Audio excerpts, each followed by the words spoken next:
पायात आलेला आहे, आपण टेस्ट करून बघूया. चल. एकदम टेस्टी. कशी त्याच्याकडे ते मोबाईल माउंट पण होते. ते माउंट आम्ही घेऊन बघितलेलं आहे, ते फार काळ टिकत नाही का. यांना माहिती आहे बिझनेस कसा करायचा आणि खूप मेहनत करतात हे लोक. Hello friend, welcome back to my video. सर्वांना नमस्कार. आणि आपल्या व्हिडिओमध्ये मी तुमचं सर्वांचं स्वागत करते. आणि आपण जरा चाललोय एका कामासाठी ठाण्याला. तर आपण ठाण्याला का चाललोय, कशासाठी चाललोय हे आपण बघणारच आहोत. आणि आमची जर्नी पण तुम्हाला मी दाखवतो. आता सुरुवातीला आपल्या गाडीमध्ये फ्युएल लेवल कमी आहे, तर आपल्याला पहिले गॅस स्टेशनला जाऊन गॅस भरून घ्यायचंय आणि मग आपल्या पुढच्या प्रवासाला सुरुवात होणार आहे. आणि सोबत आहे बघा अभिज्ञा. सकाळी उठली नाही ती स्कूलला जाण्यासाठी, तर तिला आज आम्ही घेऊन चाललोय ठाण्याला. चलो भेटू आपण आता रस्त्यामध्ये. जे जे रस्त्यामध्ये काय काय येईल ते तुम्हाला मी सगळ्यांना दाखवतो. चलो, गाडीचं पोट आता आपण भरलेलं आहे आणि आता आपण डायरेक्ट निघूया ठाण्याला. रस्त्यामध्ये तर एक्सपेक्टेड आपल्याला गर्दी लागणारच आहे, ट्रॅफिक होणारच. बघू आज ट्रॅफिक भेटते की नाही भेटत आपल्याला. सिग्नल लागला आपल्याला, इथे आपण एंट्री केली आणि लगेच आपल्या समोर लाल लाईट पेटली. आपण वेट करूया कधी आपला सिग्नल संपतोय. गाडी सुरून 10 मिनिटं झाली आणि अभिज्ञा नेहमीप्रमाणे गुल झाली. फक्त गाडी सुरू व्हायची पोट, अभिज्ञा डायरेक्ट झोपलीच पाहिजे. आता ठाण्यापर्यंत नो टेन्शन, किरकिर किरकिर ऐकायला भेटणार नाही आपल्याला दिशी. आता आपण पोचलो छत्रपती शिवाजी महाराजांच्या स्टॅच्यू जवळ दुर्गाडीला. हे दुर्गाडीला छत्रपती शिवाजी महाराजांचा आरमार होता. बघा, मुंबईवरून येणारी वाहनं या चौकामध्ये कल्याणमध्ये एंट्री करतात आणि छत्रपती शिवाजी महाराजांचा स्टॅच्यू बघा कसा दिमाखात उभा आहे. दाखवतो, तिकडे सूर्यप्रकाश येते, पुढून दाखवतो मी तुम्हाला व्यवस्थित. बघा, तर व्यवस्थित दिसेल तुम्हाला स्टॅच्यू. आणि इथं बघा ही आहे शीप, मागे पण एकदा दाखवली होती मी तुम्हाला. आपण पोहोचलो कोनला आणि आता कोनला नवीनच साड्यांचं मार्केट झालेलं आहे. खूप सारे लाईनीमध्ये तुम्हाला साड्यांचे शॉप्स दिसतील बघा, या साईडला पण आणि या साईडला पण. म्हणजे सुरुवातीला कोण आहे फक्त सुकी मच्छी घेण्यासाठी प्रसिद्ध होतं, इथे साड्यांचे शॉप झालेत. इकडे पण तुम्हाला दिसतील साड्यांचे शॉप. आजकाल सगळी लग्नाची खरेदी, साड्यांची खरेदी सगळी इकडेच व्हायला लागली. आज विशेष म्हणजे आपण इथपर्यंत आलो पण आपल्याला ट्रॅफिक थोडी पण लागलेली नाहीये, त्याच्यामुळे आतापर्यंतचा प्रवास आपला एकदम जोरात झालेला आहे. आता बघू पुढे मेन रोडला काय आहे, नाशिक रोडला. मग कशी मी बोललो तुम्हाला, आपला प्रवास फास्ट झालेला आहे.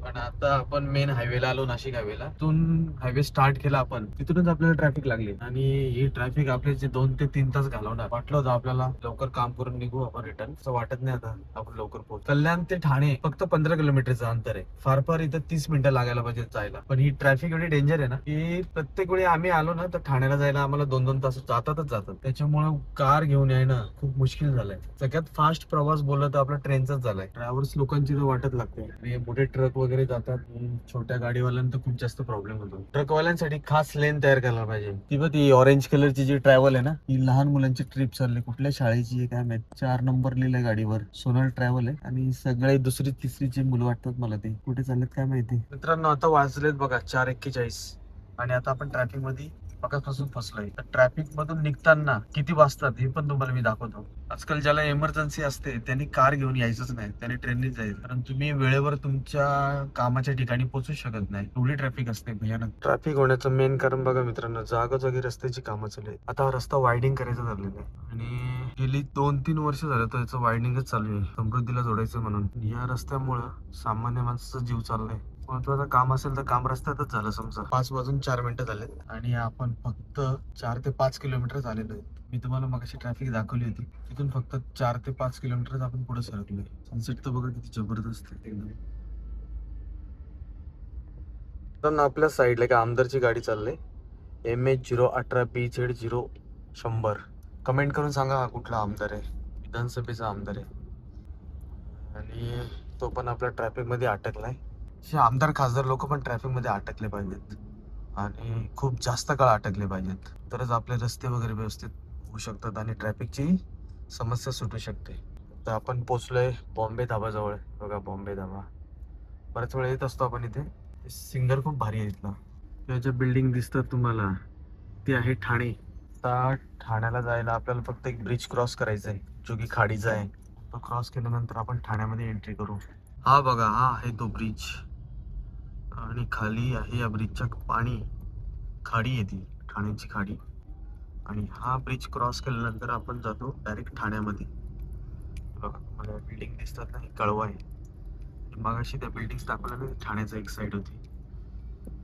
कळव्याला डोंगर तर बघा किती भारी भारी आहेत. आणि हे काय मशीन आहे काय माहिती, वरती ट्रेन सारखे ठेवले बघा. आता जाताना आपल्याला इकडून ट्रॅफिक लागली होती, आता येताना इकडे ट्रॅफिक लागेल या साईडला आपल्याला. हे माझ्या बाबतीत नेहमीच घडतं असं, मी ज्या साईडने जाणार असेल त्या साईडने ट्रॅफिक असते. असं कोणाकोणाच्या बाबतीत होते त्यांनी मला कमेंट करून सांगा. हे बघा या पूर्ण ठाण्याच्या बिल्डिंग आहेत, एकदम टोले जंग, उंच उंच, खूप भारी एरिया आहे तो. हे आहे कळवा. आता आपली साईड एकदम क्लिअर झाले, आता आपलं ऑपोजिट साईडचं पॅक झालेलं आहे. आणि आता अबिकेला प्यायचं नारळ पाणी. आणि ठाण्याच्या एंट्रन्सला खूप साऱ्या गाड्या लागतात नारळ पाण्याच्या, दाखवतो मी तुम्हाला. आणि फक्त 40 रुपीजला आहे सरबतच्या गाड्या आणि नारळ पाण्याच्या खूप जास्त गाड्या आहेत. ही बघा ती नारळची गाडी, मस्त आपण पाणी पिऊया इथे. आणि हे जे समोर तुम्हाला बिल्डिंग दिसतात हे आहे कळवा. आणि त्याच्या मागे बघा ते डोंगर आहे, त्या डोंगराच्या खालून ट्रेन जाते, त्या डोंगरालाच भोगते टनल. आणि सूर्य बघा आपला किती जबरदस्त, वातावरण एकदम चेंज झालं. आणि आता वाजले 5:30. बिल्डिंग बघा किती भारी भारी दिसत आहेत. पण हे दिसायला खूप उंच आहेत बिल्डिंग, पण मी बघितले आतमध्ये जाऊन फ्लॅट एकदम छोटे छोटे आहेत त्यांचे. इथून निघताना अबिकाने तयारी करून निघाली नव्हती, आता तिची गाडीमध्ये तयारी सुरू झाली आहे. तिची मस्त झोप पण झाली आता. आणि आता हिचे हेअर कट होणार आहेत डायरेक्ट. हाँ, पानी वाला भी दो और उसमें मलाई भी चाहिए. नहीं आएगा? क्यों? नहीं है मलाई वाला, तो दो पानी वाला दो. ये ले, ये ले तेरे लिए पानी, ये ले, इसमें मलाई भी है मलाई, पतली पतली मलाई है ना, तो बोला ना पतली मलाई है. पाणी तर पी. तिला मलाईवाला पाहिजे आणि त्याच्याकडे मलाईवाला अवेलेबल नाहीये. मित्रांनो, या जेवढ्या गाड्या लागलेल्या आहेत ना, यातला एक सुद्धा आपला मराठी माणूस नाहीये. हे सगळं परप्रांतीय लोक आहेत. आणि इथे येऊन बरोबर ते आपल्या महाराष्ट्रात येऊन पैसे मस्त कमवून जातात. आणि आपला माणूस त्यांना पैसे देतच राहतो. फायनली अबिकेला मलाई भेटलेली आहे. एका नारळामध्ये मलाई होती आणि तिला किती मजा आली बघा खायला. मलाई खूप आवडते तिला. आणि थोडीशी आपल्याला पण भेटलेली आहे. आणि पिता पिता अबिकेची तयारी झालेली आहे. आणि आता अबिका एकदम व्हिडिओसाठी रेडी झालेली आहे, नाही का अबिका? मी मागाशी बोललो ना एक साइड आपली मोकळी आहे, मी बोललो ना मोकळी आहे म्हणून बघ. आणि हे बघा आता शेंगदाणे विकतात 20 रुपयाला एक पुडी. ट्रॅफिकचा फायदा घेतात ते लोक बरोबर. बघ दुसरा पण एक सेल पर्सन आहे. गाडीत बुद्धाची मूर्ती बघ किती मस्त आहे, बघ काचेची. पहिल्यांदाच अशी मूर्ती बघतोय मी बुद्धाची. पण आता ठाण्यामध्ये एंट्री केलेली आहे. आणि आता वाजलेत 5:43, म्हणजे 4 वाजता आपण निघालो होतो.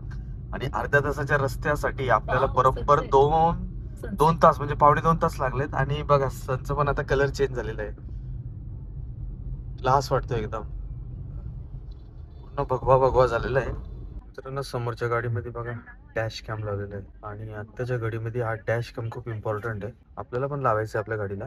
कुठल्या कंपनीचा घ्यावा आपल्याला आणखी माहित नाहीये, पण खूप गरजेचं आहे. आजकाल आपल्यासोबत काही घडू शकतं. ठाण्यामध्ये एंट्री केलेली आहे आपण आतमध्ये. आणि आता आपल्याला लागली भूक, म्हणून आपण आलोय गजानन वडापावला. ठाण्याचा सुप्रसिद्ध वडापाव आहे. आणि एक वडापाव जरी खाल्ला तरी खूप मजा वाटते. चटणी खूप भारी आहे त्यांची. हे बघा गर्दी किती आहे. ठाण्याला आपल्याला इथे काम होतं मेन म्हणजे. पण सलून पासून जरा दूर पार्क केली होती आपण, परत तिकडे सलून जवळ थोडी जागा झालेली आहे, ते आपण घेऊन जाऊया. हे तिथे आपलं सलून आहे, ते गाडी मोकळी झाली जरा जागा. पण पार्किंग करत होतो तेवढं त्या रिक्षावाल्याने इथं पार्क केली, ट्रॅफिक जाम केली थोडी. पार्किंग आज आपण जिकडे लावले ती डेटला या साईडला पार्किंग नाहीये, ती अपोजिट साईडला पार्किंग आहे त्या साईडला. आणि आपण तरी पण इकडे रिस्क घेतलेली आहे, कारण थोडी पण जागा नाही पार्किंगला. बघूया कोण आलं तर गाडी काढूया, बाहेरच थांबू आपण. कोणी आला आपली गाडी काढेल, आणि कोणी जर शहाणा असेल तर आपल्या गाडीवर डायरेक्ट फाईन मारेल. आपण एका ठिकाणी आलोय, ठाण्याचं सुप्रसिद्ध असं पाया सूप इथे मिळतं. बबन म्हणून प्रसिद्ध आहे ते. वजडी, मुंडी, पाया सगळं मिळतं. आणि आपण इथे जे आलेलो आहोत ते एक रील बघून आलेलो. आपल्याला इकडं 1-2 जणांनी आधी सांगितलं होतं, पण जेव्हा आपण रील बघितली तेव्हा आपल्याला असं वाटलं की नाही आपण जाऊन आलोच पाहिजे तिथं. म्हणून आज कामानिमित्त ठाण्याला आलो होतो. आणि चला त्याच औचित्य साधून आपण आज इथे पण येऊ. हे आहे बोर्ड चमकत असल्यामुळे तुम्हाला लक्षात नाही येणार, बबन पाया सेंटर म्हणून आहे. हा एक छोटसच आहे, पण गर्दी एकदम तुफान आहे. मला जवळून दाखवतो व्हिडिओ वेटिंग आहे सगळी. आणि आतमध्ये पण बसलेत लोक. पेजा, पाया, मटन, कलेजी, किमा, 8 द्या. वाटतं इथे उभे राहूनच हे सगळे ऑर्डर करतायत. आणि हे बघा खाणारे जागा खूप छोटी आहे. आणि तिकडे बघा आत आहे सगळं. मित्रांनो इथली गर्दी बघा किती आहे. आणि पार्सल साठी वेगळी लाईन आणि जे ते खाणार आहेत त्याच्यासाठी वेगळी लाईन आहे. आणि आम्ही इथे खाणार आहोत म्हणून आम्ही उभे राहिलेलो आहे. एक जरी सीट रिकामी झाली लगेच दुसरा जाऊन बसतो. इथे जागा छोटी आहे पण पब्लिक बघा भरपूर आहे.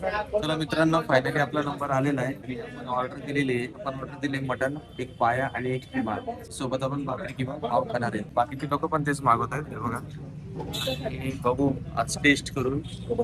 खरंच टेस्टी आहे. फक्त लोक ते हाईप करून इथं गर्दी जमवलेली आहे नाही का. आम्ही गेला तर काय भूक लागलेली नाहीये. इथं काही जेवणाचा प्रश्नच येत नाहीये. त्याचा किंवा खाणार आहे का ते बघा. आता आपण खाऊया. टेस्ट आहे मला जेन्युइन रिव्ह्यू देतो. आपला पाया तर आलेला आहे. आपण टेस्ट करून बघूया.